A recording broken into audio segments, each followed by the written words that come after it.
Hey guys, this is Kirob speaking, and in today's Little Dev Update we are going to take a look at what is going on with demo version 3 that just dropped for the Cyclist Tactics. And of course you can go and play yourself. It is live on our Steam page. Just click the install demo button, of course. So, well, this was a bit of a tumultuous week, I would say, with the various updates. And not only did we have one hotfix, no, we had an intermediate release and a hotfix for that one too. So 4 updates in a week, that's a little too much to have a lot of content for that 4th update. But I think now things have come together again. I hope you didn't mind the potholes too much, because the game in parts was a little bumpy at best. But yes, the big new features during this week that were added are twofold. We have revised the recovery mechanic. We have also revised how catch-up is working and fixed the bugs around that. But also we have implemented a time limit. And if we are running a tour, and I shall do that real quick with just my riders in here, then I will be able to show you well, 2 things. That is the recovery mechanic, how that has changed and why that has changed. Let's discuss that real quick. Yeah, let's just sign them off. It's all good. Everyone moving there, and that's a good spot to be in, especially for recovery. Oh yes, so okay, perfect example right away. And this rider, who's currently up, does have a maximum recovery, which you see down here, 4 out of 4. And we've already used enough energy during the first move so that he actually can recover those 4. Once you make that maximum recovery move, the next move in recovery will be limited to 1 lower than that. So 3 out of 3 would be the maximum you can recover at that point.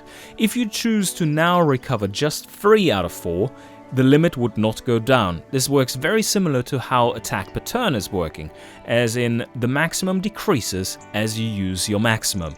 And that gets rid of a very important exploit in the game.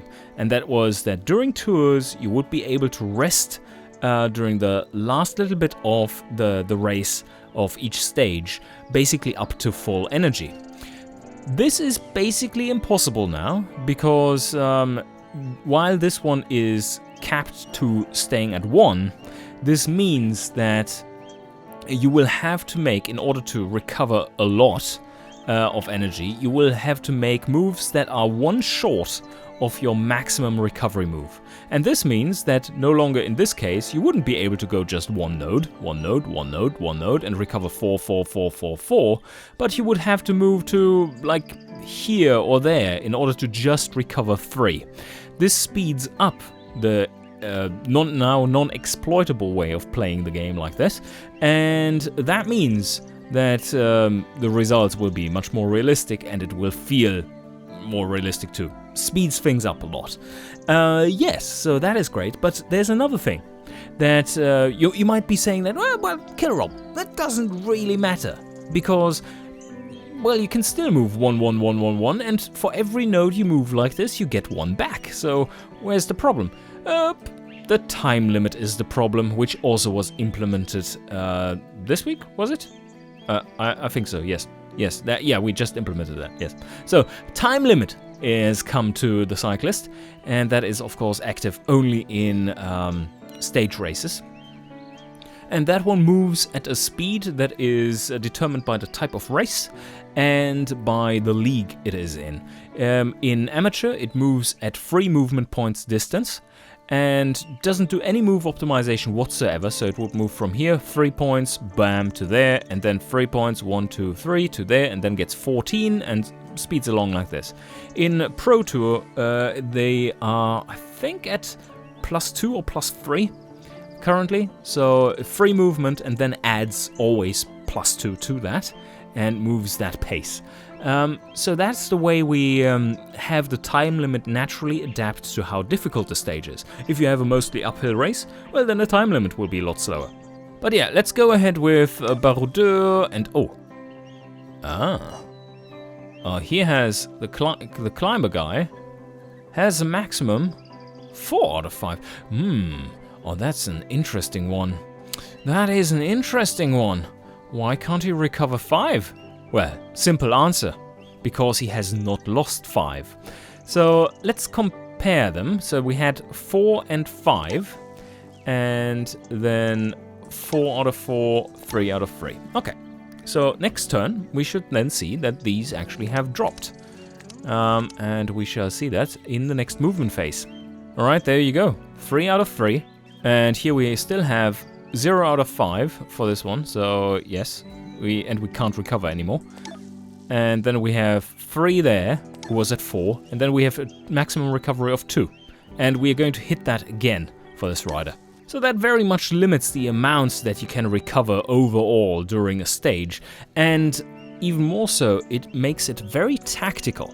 It is not just a new mechanic that limits or gets rid of an exploit together with the time limit, but rather it makes recovery extremely important and tactical. Do you take your maximum recovery now, or do you see chances to make your maximum recovery work for you later and you get a little bit more out of it that way? Those are decisions you now need to plan for and make during the race. So I think this is an excellent change overall. And of course, coupled with the time limit, it is just making so much sense that now this whole spiel that you had before of potentially exploiting it, where you would just race to the end with maximum speed and then your helper riders would recover all the way down to the finish and basically be fully refreshed the day after. That no longer is the case. But let's see what happens if you are actually suffering from getting outside of the time limit. Let's see if we can make that happen. Because if I turn everyone to rest mode, then we shall see how that goes for them. Alright, so we have now everyone in the finish, apart from the one rider that we left behind right at the start deliberately, and put him into rest mode as well. And there's the time limit, and our Baroudeur level 7 is way behind. He has been riding this on his own.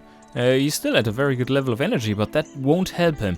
Because, well, he would still be able to catch the time limit right now, actually, if he tried. Because this one isn't going to move that fast. But we are going to just have him finish it up like this. And have him disqualified. So what you see there now is that, well, Baroudeur level 7 is now grayed out. He won't be partaking in the next round. Stage summary, also grayed out here. And now, on the next stage, we should be starting with only 3 riders.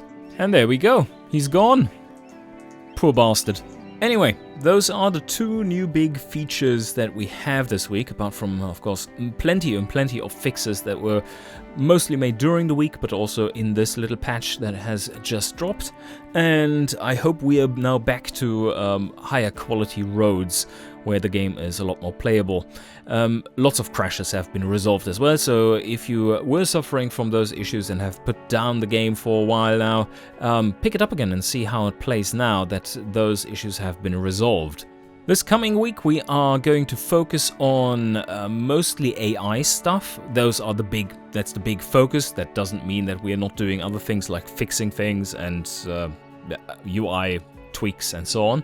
But yes, AI is the big topic of this coming development week, and we are also for the first time going to implement a kind of tour AI that does resource management and gives out reasonable team roles for the tour as well as for the various stages. So that should make the tours play a lot better. We think that the classics are playing reasonably well already. But yes, the tours definitely need quite some love, and if you're playing the Tour of Gazmir, well, you can't, but if we are playing the Tour of Gazmir, you can clearly see that going all out on all stages is not a viable strategy. Yeah, who would have thought? Anyway, that should be it. I hope you enjoyed, and see you guys next time.